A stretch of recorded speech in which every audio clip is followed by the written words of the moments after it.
Saya ingin presidensi Indonesia di G20 tidak sebatas seremonial belaka. Indonesia mendorong negara-negara G20 untuk melakukan aksi-aksi nyata. Indonesia akan terus mendorong negara-negara G20 menghasilkan terobosan-terobosan besar.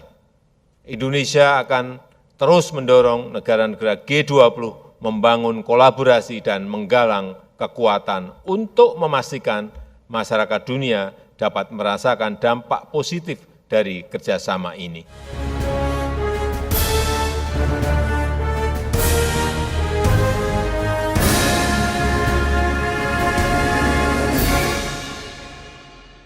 Selamat datang di Cemara 19 Channel dalam program Current Issue, program informasi aktual seputar kebijakan pemerintah dan informasi yang tengah menjadi perbincangan publik saat ini. Pemirsa Cemara 19 Channel, Indonesia akan memegang presidensi G20 pada 2022 mendatang. Sebagai presidensi G20 Indonesia 2022, tema yang diusung adalah Recover Together, Recover Stronger. Melalui tema tersebut, Indonesia ingin mengajak seluruh dunia untuk bahu-membahu, saling mendukung untuk pulih bersama serta tumbuh lebih kuat dan berkelanjutan. Namun di sisi lain, presidensi G20 yang dipegang oleh Indonesia tahun 2022 hanya dinilai sebagai rotasi semata. Dianggap hanya sebagai simbol yang dianggap tanpa manfaat bagi Indonesia. Apakah benar demikian? Untuk membahas hal ini sudah hadir bersama kami Mbak Lestari Jebarani.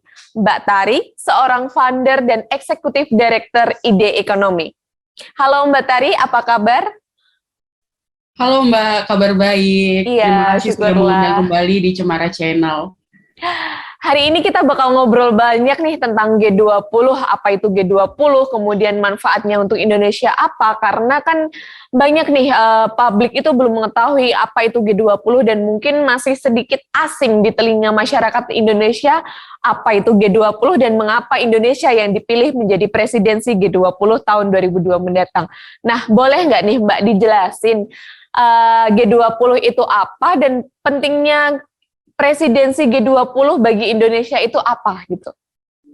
Oke, terima kasih banyak pertanyaannya. Mungkin untuk memulai mendefinisikan G20 atau G20 ini seperti biasa ya, orang-orang mendeskripsikannya itu sebagai forum kerjasama berbagai negara multilateral yang terdiri dari 20 perekonomian. Kenapa perekonomian? Karena negaranya ada 19 dan unionnya ada satu, yaitu Uni Eropa. Jadi sebenarnya 20 ini nih bukan cuma 20 negara, kalau dihitung jumlah negaranya lebih dari 20, tapi ini adalah 20 perekonomian. Nah, kenapa ini menjadi suatu forum yang strategis ya? Karena ini merepresentasikan populasinya lebih dari 50%, tepatnya sekitar 60% populasi yang tinggal di 20 perekonomian ini. Lalu perekonomian ini juga mencakup 75% perdagangan global dan 80% produk domestik bruto secara global.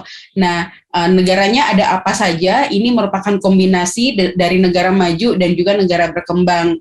Ada Afrika Selatan, Amerika Serikat, Arab Saudi, Argentina, Australia, Brasil, India, Indonesia, Inggris, Italia, Jerman, Kanada, Meksiko, Korea Selatan, Rusia, Prancis, Tiongkok, Turki, dan Uni Eropa lah ya, kira-kira seperti itu.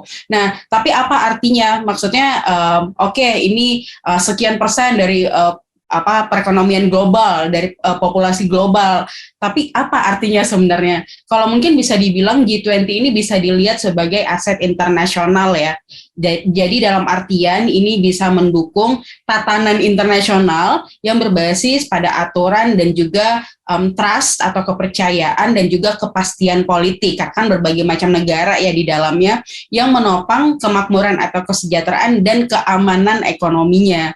Jadi ini memang seperti forum yang mungkin kayak sederhananya sekali lebih kayak arisan yang kita tuh saling percaya gitu ya, membangun, kita tahu sama tahu. Jadi ada trust dan ada certainty, political certainty-nya.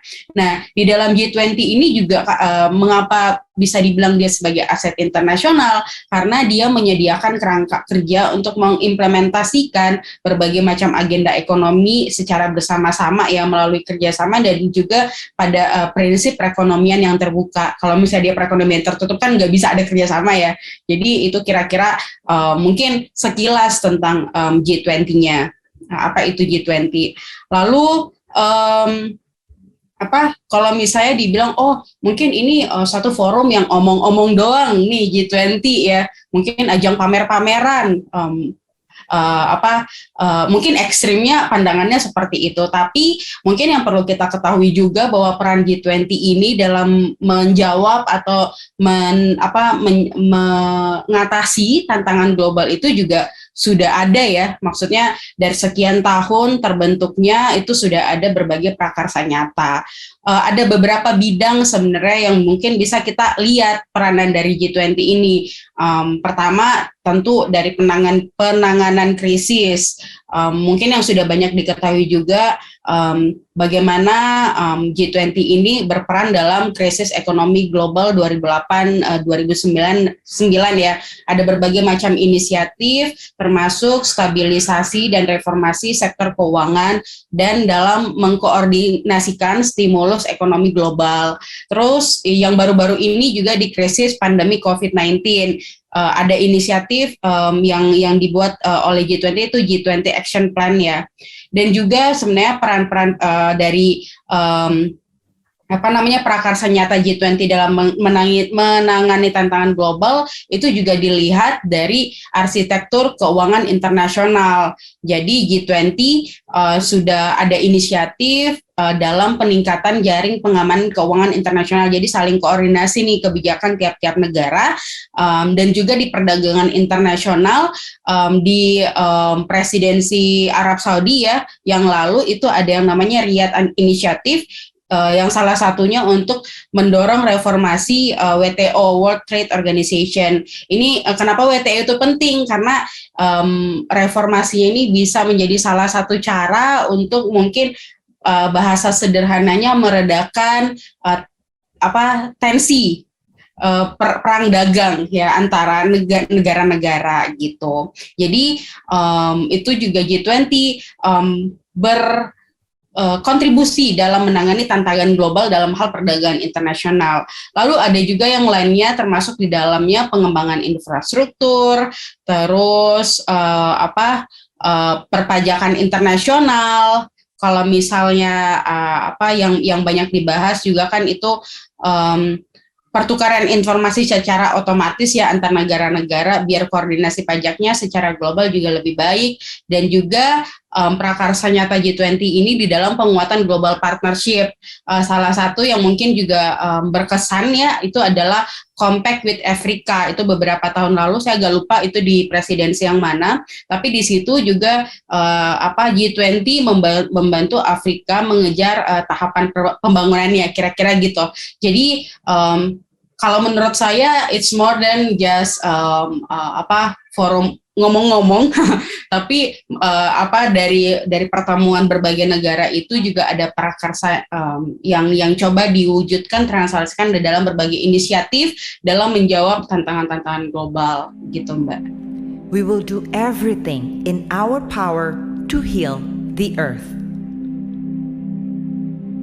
Our children's future and faith are entirely in our hands. It is time to act in unity and solidarity.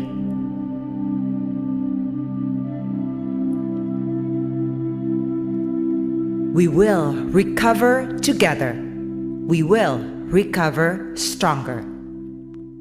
Nah, tema presidensi G20 Indonesia tahun 2022 ini adalah Recover Together, Recover Stronger. Itu maksudnya apa dan gimana sih Mbak tanggapan Mbak sendiri gitu? Jadi tema yang diangkat dalam tema presidensi Indonesia di 2022 ini adalah Recover Together, Recover Stronger ya. Menurut saya ini adalah pemilihan tema yang sangat tepat, mengingat kondisi sekarang itu memang perekonomian global, jadi bukan cuma Indonesia sedang struggle untuk memulihkan dari dampak dari COVID-19 itu. Nah, di sini spirit yang mau dibawa Indonesia adalah spirit inklusivitas. Jadi no one left behind. Kalau mungkin juga ini pada nature dari krisisnya itu kan adalah karena virus, dan kita no one is safe until everyone is safe lah. Jadi karena virusnya juga terus bermutasi, semakin kita berusaha untuk mencari cara mengcontain virus ini, virusnya juga berkembang, beradaptasi. Jadi tanpa adanya suatu kerjasama yang baik, itu nggak akan benar-benar pulih ya. Jadi memang jadi di sini saya melihat sangat tepat tema yang diangkat oleh Indonesia, Recover Together, untuk bisa recover stronger. Jadi kalau cuma sebagian negara yang recover, itu nggak akan pulih juga perekonomian global ya, karena saling terkoneksi.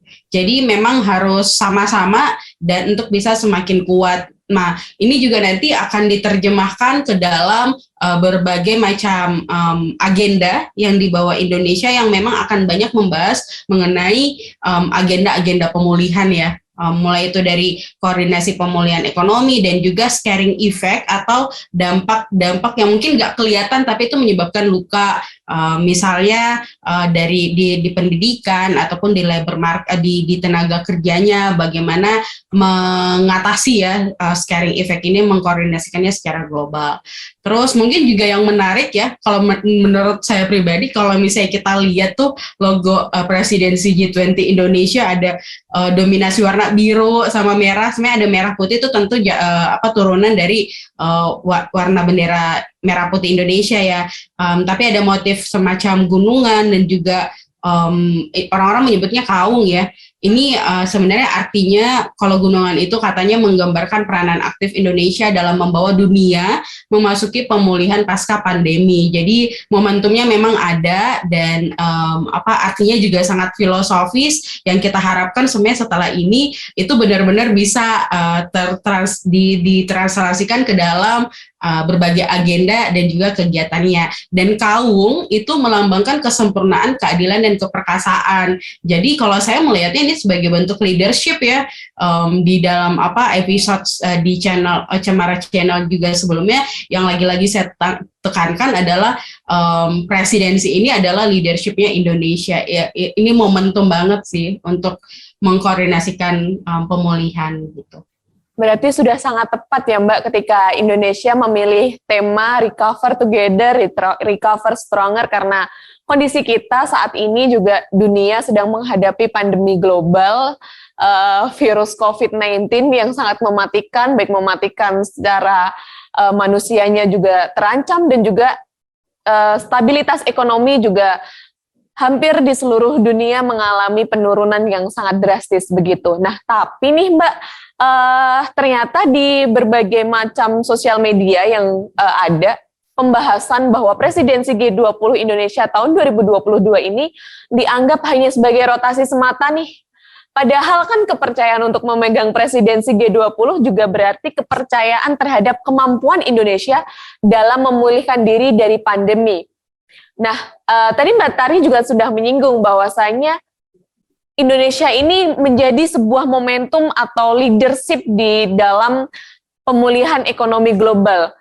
Forum yang beranggotakan 19 negara dengan produk domestik bruto terbesar dan Uni Eropa nih akhirnya memilih Indonesia untuk menjadi leader di presidensi G20. Nah, menurut Mbak Tari sendiri gimana tuh? Kenapa kok presidensi G20 malah dianggap hanya rotasi semata gitu? Oke, jadi sebenarnya kenapa ini tidak bisa kita pungkiri ya, bahwa ini memang rotasi, leadership-nya memang rotasi. Dan kalau misalnya kita boleh melihat ke gimana mekanisme rotasi ini, jadi kan memang sebenarnya G20 ini dia tidak memiliki sekretariat permanen ya. Jadi agenda dan kegiatan yang akan disusun dalam 1 tahun itu memang ditetapkan oleh kepresidenan secara bergilir dan tentu dengan kerjasama berbagai macam anggotanya.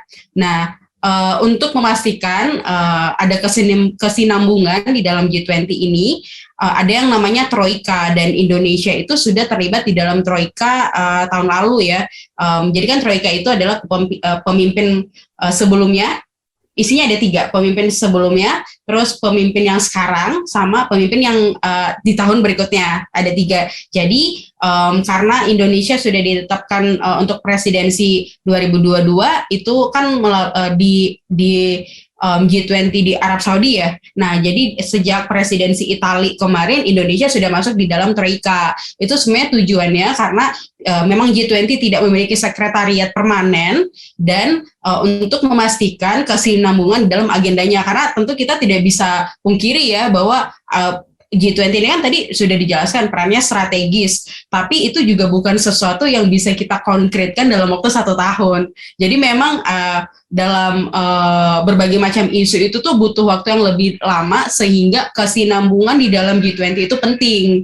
Nah, lalu kembali lagi, rotasi itu ditetapkannya sebenarnya basisnya adalah mutual convenience ya. Jadi ya udah, asal sama-sama nyaman. Jadi memang ada jadi tadi 20 perekonomian, ini kan ada 19 negara.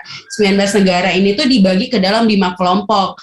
Sebenarnya biasanya berdasarkan region atau wilayah, jadi Asia sama-sama Asia dan sebagainya. Nah, kemudian setiap kelompok ini mendapatkan giliran. Jadi kalau tahun ini grup 1, tahun depan grup 2 gitu.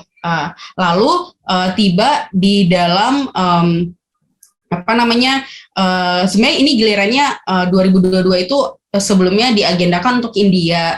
Cuman semula presidensi Indonesia itu kan tahun 2023. Namun 2023 itu Indonesia juga akan memegang keketuaan ASEAN. Nah, oleh karena itu Indonesia melakukan pembahasan mengenai kekuatan G20 ini dengan India yang harusnya memegang presidensi di tahun 2022. Lalu ternyata India juga memiliki usulan yang sama. Jadi sama-sama butuh, cocok, jadi ya udah semacam tukeran gitu ya. Lalu ya udah sekarang gilirannya Indonesia. Jadi memang bukan kita menganggap ini rotasi ya, tapi memang ini rotasi gitu.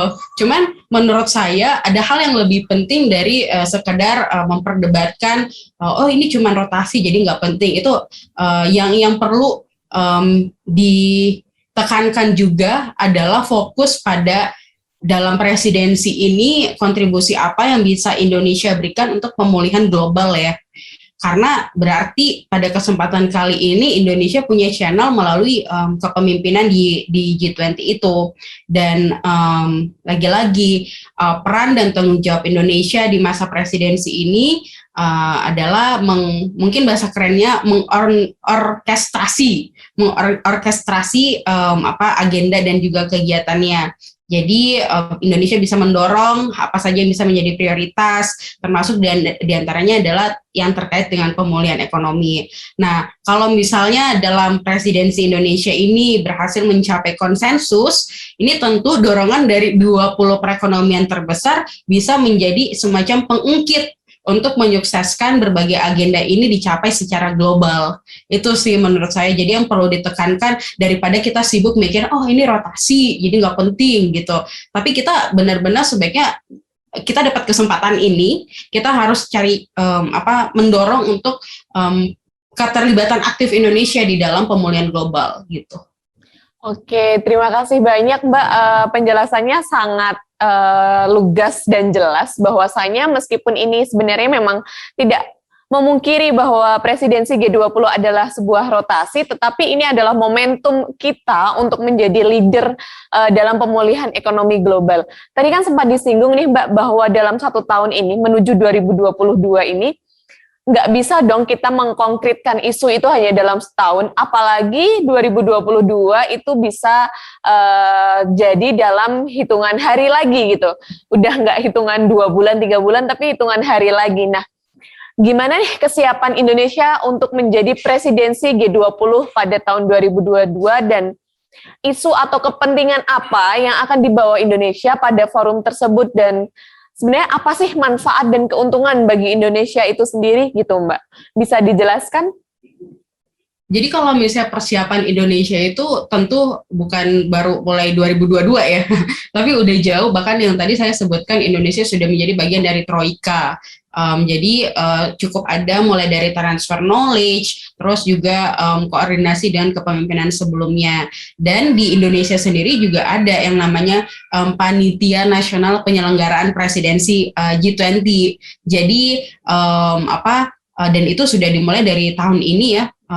Temanya juga bahkan sudah ada dari sebelum tahun 2022 gitu. Nah, jadi persiapan ini sudah dilakukan sejak lama, termasuk dalam menyusun agenda-agendanya.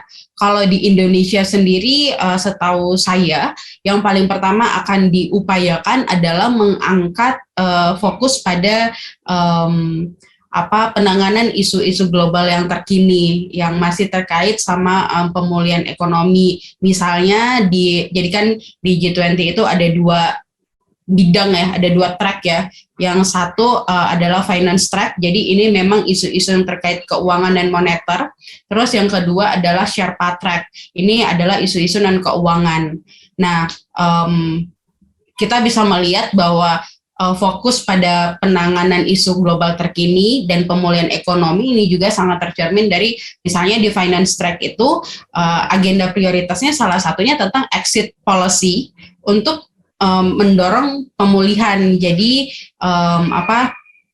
akan ada pengembangan opsi-opsi kebijakan untuk menyeimbangkan isu yang ada di sektor publik dan juga sektor swasta. Terus juga yang tadi saya sebutkan bagaimana mengatasi scaring effect atau luka-luka dari COVID-19 kemarin, bukan cuma luka secara kesehatan, tetapi juga dampaknya kan terhadap perekonomian tentu ada. Itu untuk mengamankan pertumbuhan di masa depan.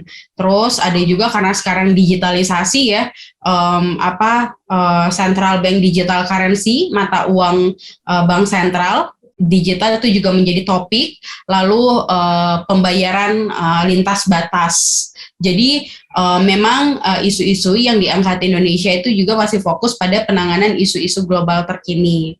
Nah, tapi selain itu juga karena G20 itu penting juga kesinambungannya ya, ada yang namanya agenda-agenda legacy yang jadi memang turunan dari sebelumnya.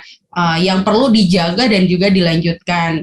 Misalnya dukungan global untuk semua negara yang rentan dan paling terkena dampak dari COVID-19 ini, seperti fasilitas pembiayaan multilateral development bank, terus agenda restrukturisasi utang, karena kan kemarin mungkin sederhananya aktivitas ekonominya terhambat ya gara-gara pandemi ini.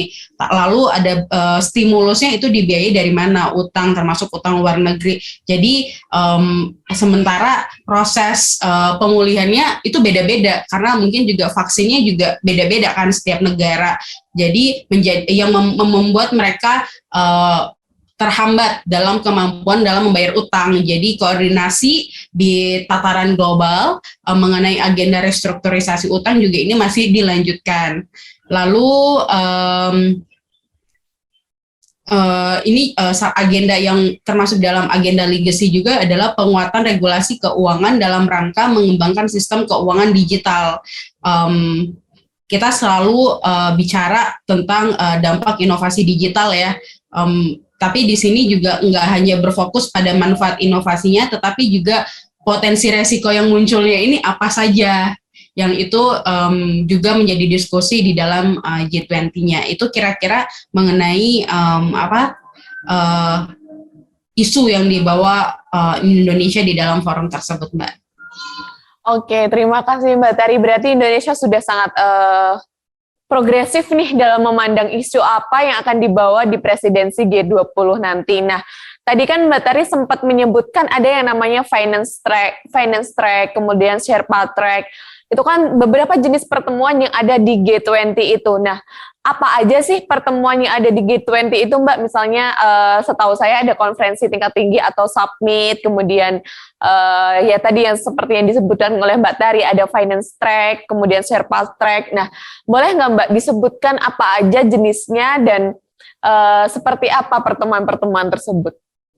Oke, jadi sebenarnya kalau kita ngomongin pertemuan di dalam G20 ini banyak banget ya, bahkan bisa lebih dari 100.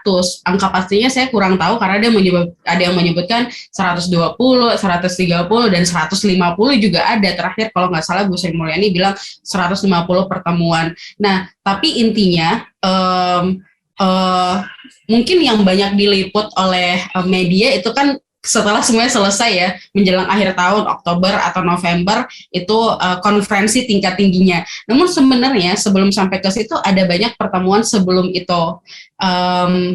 Mungkin untuk memberikan gambaran sedikit, konferensi tingkat tinggi itu sebenarnya pertama-tama dilakukan itu untuk merespon krisis finansial ya di tahun 2007-2008. Nah ini merupakan sebuah tanggapan terhadap anggapan bahwa negara berkembang ini tidak cukup dilibatkan di dalam diskusi dan pengaturan inti ekonomi global ini. Jadi kepala negara di 20 perekonomian ini menyelenggarakan pertemuan tambahan selain pertemuan dengan Menteri Keuangan dan Gubernur Bank Sentral untuk menyatakan dan mendeklarasikan ya kesepakatannya. Jadi ini juga sebenarnya mencerminkan bahwa ada komitmen politik untuk menjalankan putusan atau kesepakatan yang sebelumnya sudah didiskusikan di level menteri gitu. Nah, dan konferensi tingkat tinggi dari para kepala negara ini juga menunjukkan kan berarti komitmen tertinggi ya, yang komitmen tertinggi untuk sama-sama menjaga stabilitas perekonomian global gitu lah kira-kira. Nah, itu cuma satu kali kan. Kalau itu sebelumnya itu ada yang tadi disebutkan oleh Mbak, pertemuan tingkat menteri dan deputi. Lalu sebelum itu juga ada kelompok kerja dari working group ini. Working group ini biasanya dia mendiskusikan isu yang lebih spesifik ya dan lebih teknis. Lalu itu dibawa ke dalam pertemuan menteri atau gubernur, deputi gubernur bank sentral. Lalu mereka di situ membuat suatu kesepakatan yang kemudian akan dideklarasikan di leader summit atau konferensi tingkat tinggi itu sih. Kira-kira gitu sih Mbak. Jadi memang dia bertahap. Jadi pertemuannya itu bisa mencapai 150 pertemuan ya kalau menurut informasi dari Ibu Menteri gitu ya Mbak? Bisa mencapai karena juga ada side event-nya ya. Side event itu mungkin termasuk di dalamnya public engagement dan juga focus group discussion untuk berbagai macam isu. Oke, tadi kan ngomong-ngomong soal working group G20, itu tuh apa sih Mbak working group G20 itu? Kemudian ada nih informasi yang mengatakan bahwa partisipasi anak-anak muda itu tergabung dalam working group G20. Nah, sejauh mana peran anak muda dalam working group tersebut?